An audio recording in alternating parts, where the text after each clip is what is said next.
Sa Paris Olympics 2024, nag-uwi ng 2 ginto ang gymnast na si Carlos Yulo. Kaya naman ang mga Pinoy, kanya-kanyang pakulo para i-celebrate si Golden Boy. Ang galing ng Pinoy!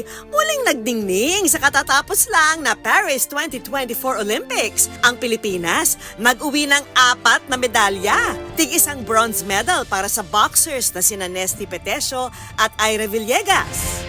At ang pambato nating gymnast na si Carlos Caloy Yulo, nagpanganga sa kanyang men's floor and vault performances. Kaya naman hindi lang isa, kundi 2 gintong medalya ang nasungkit niya.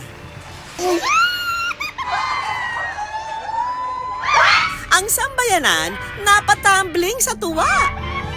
Si Caloy na nga ang kauna-unahang male athlete ng bansa na nakapag-uwi ng 2 ginto sa nasabing Olympics. Kaya naman limpak-limpak din ang mga papremyo at incentive na nakuha niya. Deserve!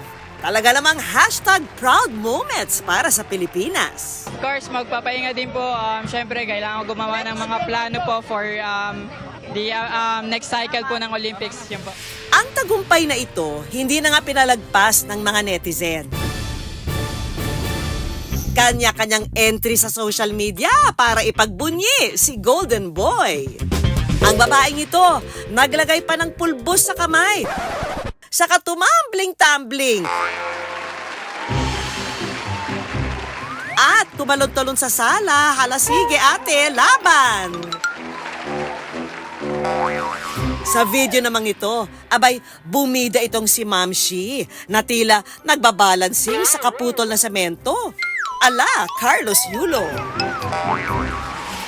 Ang lalaki namang ito, tumatalo na sa kama, tumatambling-tambling,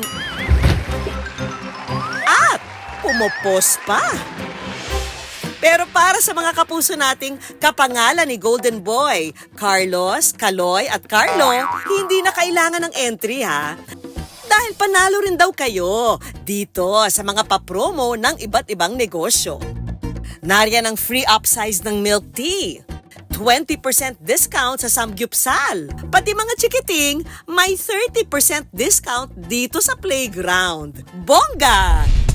Ang barbershop na ito sa Muntinlupa, nakikibunyi rin kay Caloy. The pressure is really there and na-pull off niya not only once but twice. Kaya ang kanila namang entry, libreng gupit dito sa kanilang barbershop. Simple lang naman yung requirement natin dito guys. Magdala lang kayo ng ID nyo to serve as makita namin yung totoong pangalan nyo doon na may Carlos, Carlo, or Caloy. Accept namin dito yan. Kaya itong sina Carlo at Carlos, eto tumatambling na rito. Papasalamat din kay Carlos dahil nakalibre kami. Maayos, magaling si Kuya, tsaka maganda dito. Maya-maya pa, sumunod na dumating ang isa pang customer.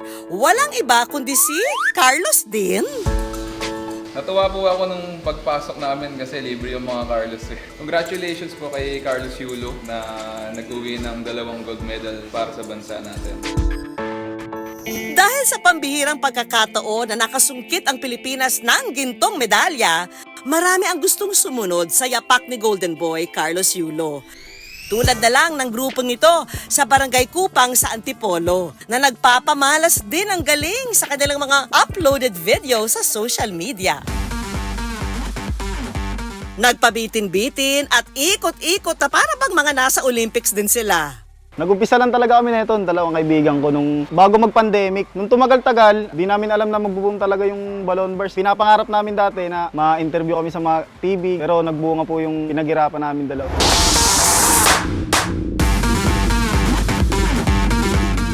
Ang nooy 2 miyembro lang, abay ngayon dumami na at umabot sa halos 30. Parang nainganyo po sila dumayo. Tapos sa pakikitungo rin po, brotherhood po talaga.